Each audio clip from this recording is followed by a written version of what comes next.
नमस्कार, आपके साथ मैं अतुल अग्रवाल हूं। ताज कांटे का हो या फिर फूलों का, उसे पाने की ख्वाहिश कमोवेश बराबर होती है। तभी तो बीजेपी में अध्यक्ष पद को लेकर लंबी खींचतान चली। खींचतान का पटाक्षेप हुआ तो राजनाथ सिंह की ताजपोशी हो गई। कुछ खुश हैं, कुछ नाखुश। लेकिन सवाल यह है कि राजनाथ के हाथ में कमान आने से फर्क क्या पड़ेगा? क्या उत्तर प्रदेश समेत राष्ट्रीय राजनीति में हाशिए पर आ चुकी बीजेपी के दिन बहुरेंगे? क्या फिर से कमल खुलकर खिल पाएगा? और अगर राजनाथ की अगुवाई में बीजेपी ने कमल खिलाकर दिखा दिया और ये कमाल कर दिखाया, तो उत्तर प्रदेश और उत्तराखंड में किन राजनीतिक दलों को इसका खामियाजा भुगतना पड़ेगा? क्योंकि राजनाथ भी उसी उत्तर प्रदेश से आते हैं जो समाजवादी पार्टी का गढ़ है, और 7 रेस कोर्स पहुंचने की जो ख्वाहिश सपा सुप्रीमो पाले हुए हैं, वो किसी से छुपी नहीं है।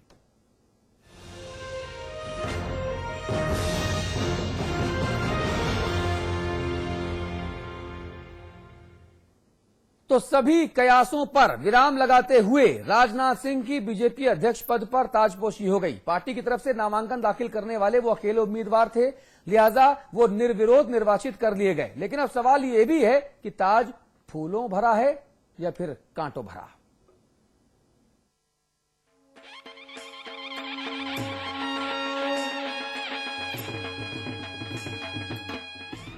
राजनाथ को अध्यक्ष बनाए जाने का स्वर बीजेपी की कंठ से मजबूरी में फूटा है या सोची समझी रणनीति के तहत। लेकिन इतना जरूर है कि नितिन गडकरी के पूर्ति घोटाले के आरोपों ने बीजेपी नेताओं की नींदों की बखिया उधेड़ के रख दी थी। आखिरकार उपाय के तौर पर गडकरी को अध्यक्ष पद से अलविदा कह दिया गया और राजनाथ को राष्ट्रीय अध्यक्ष की कुर्सी दे दी गई।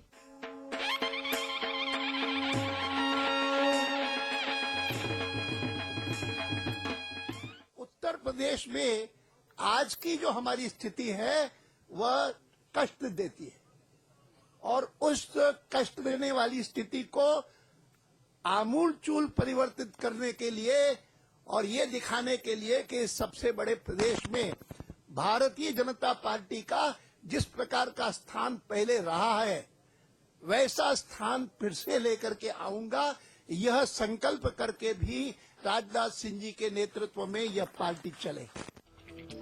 अध्यक्ष पद के लिए राजनाथ निर्विरोध चुने गए। राजनाथ के समर्थन में 18 राज्यों से प्रस्ताव आए। मालूम नहीं कि गडकरी साहब मनमसोस कर रह गए या खुशी हुई, लेकिन उन्होंने भी राजनाथ को बधाई जरूर दी। 2014 की जो लड़ाई है वो जीतने की काबिलियत उनके नेतृत्व में, ऐसा उनका नेतृत्व है,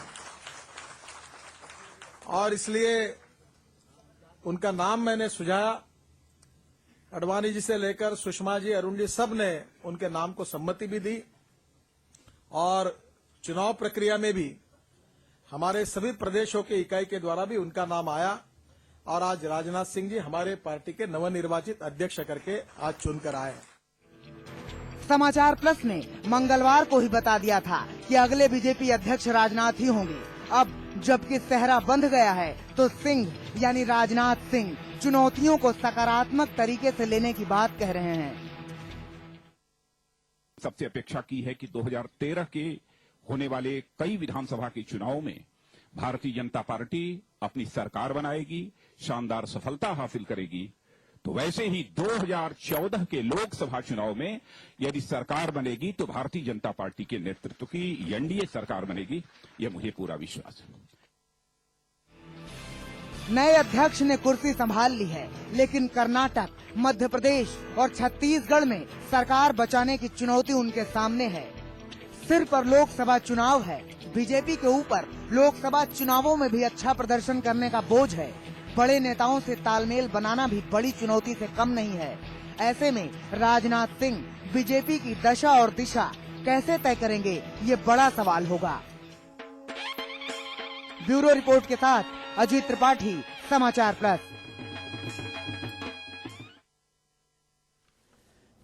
चलिए, तो राजनाथ को ताज मिल गया है, इस मुद्दे पर चर्चा करेंगे। हमारे साथ अमिताभ अग्निहोत्री जी हमारे मैनेजिंग एडिटर हैं, इसके अलावा गोपाल राय जोड़ेंगे हमारे साथ। आप नेता हैं आम आदमी पार्टी के, कल तक समाज सेवक थे, आज नेता हैं। नेता भी समाज सेवक होता है, लेकिन आजकल हमारे नेता लेता है समाज सेवक कम करता है, ये एक आरोप लगता रहा। खैर, इन्हीं तमाम आरोपों को दरकिनार करते हुए गोपाल राय साहब हमारे साथ होंगे। रविदास मेहरोत्रा सपा के नेता हैं, विंध्यवासिनी कुमार वरिष्ठ बीजेपी नेता हैं, देहरादून चलेंगे, प्रकाश सुमन ध्यानी हैं, बीजेपी की नुमाइंदगी कर रहे हैं, विकल थपलियाल हमारे स्थानीय संपादक हैं। आप सभी लोगों से एक एक मुद्दे पर हम चर्चा करेंगे। पहले बीजेपी वालों से बात करते हैं। विंध्यवासिनी कुमार जी, पहली बार हमारे स्टूडियोज में आए हैं, आपका विशेष स्वागत है। धन्यवाद। कल्याण सिंह और राजनाथ सिंह की जो दोस्ती है वो बहुत बहुत प्यारी है, वो जग जाहिर है। कल्याण सिंह ने आज कह दिया कि राजनाथ सिंह को बधाई, लेकिन गडकरी साहब ज्यादा बेहतर हैं, गडकरी साहब का कार्यकाल ज्यादा अच्छा है।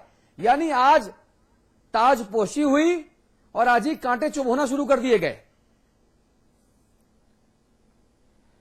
ऐसा है कि राजनाथ सिंह जी अभी आए हैं हमारे दल में और हमारी पार्टी के वरिष्ठ नेता रहे हैं, उत्तर प्रदेश के मुख्यमंत्री रहे हैं। कल्याण सिंह, मैं दुरुस्त कर दूं, कल्याण सिंह जी। हाँ, और राजनाथ सिंह जी भी राजनाथ सिंह जी भी मुख्यमंत्री रहे हैं। हाँ, और आने के बाद बड़ी रैली हुई जिसमें कल्याण सिंह जी का स्वागत हुआ।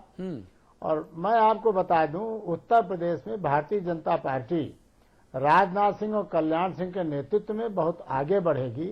और 2014 में जो एनडीए की सरकार बनानी है, दिल्ली की ताजपोशी है, उसके लिए दोनों के नेतृत्व को निश्चित रूप से सफलता मिलेगी, ऐसा मेरा पूर्ण विश्वास है। राजनाथ जी पहले भी मुख्यमंत्री। आपका जो विश्वास, अरे आपका जो विश्वास है वो जमीनी तौर पर इस वक्त क्या गुल खिला रहा है, ये हम दिखा रहे हैं।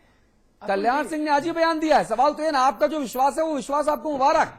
लेकिन अगर मैं पिछले राजनाथ सिंह के पिछले कार्यकाल के बारे में चर्चा करूं, तब उनकी नरेंद्र मोदी से नहीं बनी, आडवाणी से नहीं बनी, अरुण जेटली को उन्होंने पार्टी प्रवक्ता पद से हटाया था, बड़े बड़े नेताओं से उनकी पट्टी नहीं है।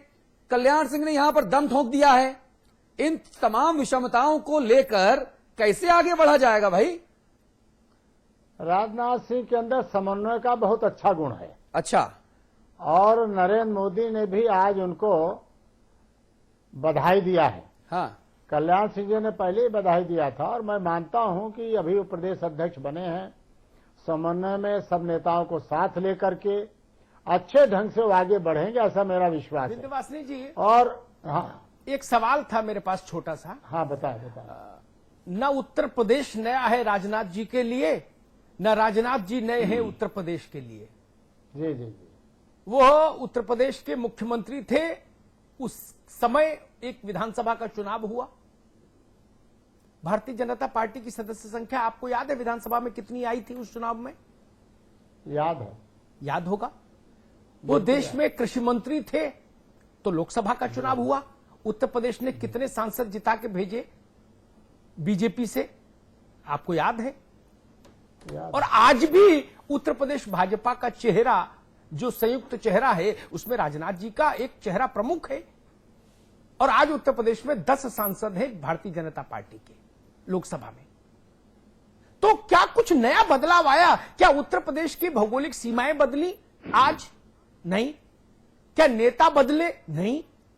मुरली मनोहर जोशी जी, राजनाथ सिंह जी, कलराज मिश्रा, विंध्यवासिनी जी, सत्यदेव सिंह, ओम प्रकाश सिंह, कोई नया आदमी है क्या उत्तर प्रदेश में? नहीं ना। और इन सब लोगों के सामूहिक प्रयासों के नतीजे हम देख रहे हैं। कहां विधानसभा में खड़ी है भाजपा और कहां लोकसभा में खड़ी है। जी विंध्यवासिनी जी, अभी जो रैली हुई है भारतीय जनता पार्टी के द्वारा, जिसमें जन क्रांति पार्टी का विलय हुआ है, आपकी जानकारी होगी माननीय कल्याण सिंह जी का को उत्तर प्रदेश में एक अच्छा जनाधार रहा है। और इन कारणों से, उस विलय के कारण भारतीय जनता पार्टी उत्तर प्रदेश में फिर से मजबूत हुई है। और उस रैली के माध्यम से पूरे प्रदेश में संदेश गया है कि गांव, गरीब, किसान और बाकी सारे के सारे लोग आज भारतीय जनता पार्टी के फिर से आशा भरी निगाह से। अच्छा ये बताइए, जब कल्याण सिंह आप कह रहे हैं, सुनिए, आप कह रहे हैं कि कल्याण सिंह की पार्टी के विलय से बीजेपी मजबूत हुई है, ये कह रहे हैं ना? नहीं, मेरा नहीं, कुमार साहब समाचार प्लस के स्टूडियो में आप बैठे हुए हैं। सवाल बड़ा सीधा सा, जवाब बड़ा सीधा सा। चूंकि यहाँ पर जो विशेषज्ञ हमारे साथ होते हैं, उन सबको हम बोलने का बराबर मौका देते हैं। ये चुनावी सभा और चुनावी मंच हमने बनाने की इजाजत इसको डे वन से नहीं दी है। इसलिए पूरी विनम्रता से पिन पॉइंटेड सवाल, पिन पॉइंटेड जवाब। मैंने आपसे पूछा कि कल्याण सिंह जी की पार्टी का बीजेपी में विलय होने से बीजेपी मजबूत हुई होगी ना, निश्चित तौर पे, तभी तो विलय हुआ है। निश्चित रूप से मजबूत हुई और एनडीए में भारतीय जनता पार्टी को अच्छा ठीक बात है। प्रदर्शन करने का मौका मिलेगा। तो जब कल्याण सिंह जी बीजेपी में नहीं थे, उनकी पार्टी का विलय नहीं हुआ था, यानी तब बीजेपी कमजोर थी, तब भी मजबूत थी। अच्छा, तब उससे हमें तब सुधार ये हुआ है। तब 2007 में 51 विधायक, 2009 में 10 एमपी क्यों आए? तब तो राजनाथ सिंह जी के पास सत्ता थी, राजनाथ सिंह जी अब चेहरा वातावरण था बदला बीजेपी है। के। समाजवादी पार्टी के शासन से प्रदेश की जनता निराश हुई है और बसपा को लोगों ने देखा है। अब भाजपा उनको केवल विकल्प के रूप में फिर दिखाई दूसरी दे लाइन में जा रहे हैं आप। तो एक मिनट, नहीं विंध्यवासिनी जी, बसपा को देखते देखते 4 टर्म हो गए उत्तर प्रदेश को। पहली बार नहीं देखा बसपा का शासन। मायावती चौथी बार मुख्यमंत्री रही थी पिछली दफा, और मुलायम सिंह जी का शासन, रविदास जी मुझे दुरुस्त करेंगे, 3 बार तो मुलायम सिंह जी मुख्यमंत्री रहे। तो सपा नहीं है क्या उत्तर प्रदेश के लिए? मुलायम सिंह का चेहरा नया है क्या, या मायावती का चेहरा नया है कि आज पहली बार देखा है इसलिए अब वो भारतीय जनता पार्टी की और उत्तर प्रदेश मुखातिब हो जाएगा? अरे 22 शासन से निराश। विंध्यवासिनी जी, 22 बरस से देख रही है जनता। मेरा सवाल वही है, मेरा सवाल वही है, आज 23 तारीख को उत्तर प्रदेश में क्या बदला? मेरा बहुत छोटा सवाल है। बदला यह है कि उत्तर प्रदेश में राजनाथ सिंह जी को जो नेतृत्व मिला है, उसके कारण आज ये दोनों शासन देखने के बाद सपा बसपा का प्रदेश की जनता आशा भरी निगाहों से देख रही है। ठीक है, राजनाथ जी को जब पिछली दफा नेतृत्व मिला था राष्ट्रीय अध्यक्ष का, उससे पहले भी उत्तर प्रदेश की जनता सपा बसपा दोनों का शासन देख चुकी थी। तब भी यही स्थिति थी, आइडेंटिकल सिचुएशन। उत्तर प्रदेश का आवाम तब भी दोनों मुख्यमंत्रियों को देख और झेल चुका था, अगर मैं झेल कहूं तो। तब राजनाथ सिंह अध्यक्ष थे राष्ट्रीय, तब नया क्या हुआ आज, वो मैं नहीं समझ पा रहा हूं। बधाई तक तो बात समझ में आती है, बधाई तक बात समझ में आती है, मंगल गीत गाए जाए समझ में आता है, ढोल ताशे बजे समझ आता है, मिठाई बटे समझ आता है। लेकिन राजनीति तो अलहदा किस्म की चीज है। राजनीति तो सच्चाइयों पर चलती है, तथ्यों पर चलती है, संदेशों पर चलती है, समीकरणों पर चलती है। मुझे एक समीकरण बता दीजिए कि उत्तर प्रदेश में आज 11 अशोक रोड में जो हुआ, उससे उत्तर प्रदेश में ये समीकरण बदल गया, मुझे बता दीजिए।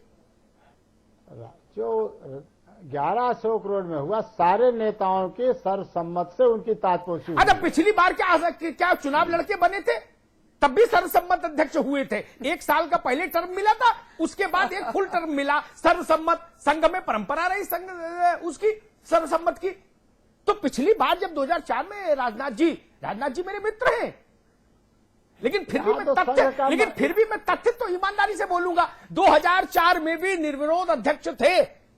ऐसे ही पगड़ी पहनाई गई थी, ऐसे ही माल्यार्पण और ऐसे ही लड्डू खिलाया गया था, ऐसे बंगारू लक्ष्मण को लड्डू खिलाया गया, ऐसे जना कृष्णमूर्ति को, ऐसे वेंकैया नायडू को। ये परंपरा है अध्यक्ष को लड्डू खिलाने की। और जो निवर्तमान अध्यक्ष होता है, जो भूतपूर्व होता है, उसकी तारीफ भी की गई। अगर गडकरी साहब ने इतने ही बड़े तीर मारे और इतना ही अच्छा काम रहा उनका 3 बरस का, तो उन्हें री इलेक्ट क्यों नहीं किया गया, जिसके लिए पार्टी का संविधान बदल दिया गया? ध्यानी जी के पास मैं जाऊंगा, कुमार साहब ध्यानी जी के पास चलूंगा। ध्यानी जी, ये सवाल लेकर मैं आपके पास आता हूं। अगर गडकरी साहब इतने ही बड़े तीरंदाज थे और इतना ही अच्छा उन्होंने काम किया, तो 3 वर्षों के कार्यकाल की बड़े बड़े चिट्ठे पढ़े गए वहां पर मंच से। पार्टी के संविधान में पहली दफे इतिहास में बदलाव हुआ गडकरी जी को दोबारा राष्ट्रीय अध्यक्ष बनाने के लिए, फिर उनका री इलेक्शन क्यों कैंसिल कर दिया गया भाई? नहीं जी ध्यानी जी बोलिए। गडकरी जी ने स्वयं कहा कि क्योंकि कुछ लोग मेरे पे बेवजह अभियोग लगा रहे हैं। वो तो 3 वर्षों में कई बार हुआ, वो तो 3 वर्षों में कई बार लगे। गोपाल राय साहब बैठे हैं, गोपाल राय साहब कम से कम, गोपाल राय के पास चलूंगा मैं, ध्यानी जी गोपाल राय के पास चलूंगा। गोपाल राय साहब, कम से कम मैं आपका, केजरीवाल साहब का यहां पर तो अभिनंदन करूंगा कि आप भारी भरकम हैवीवेट पहलवान गडकरी का विकेट उड़ा दिया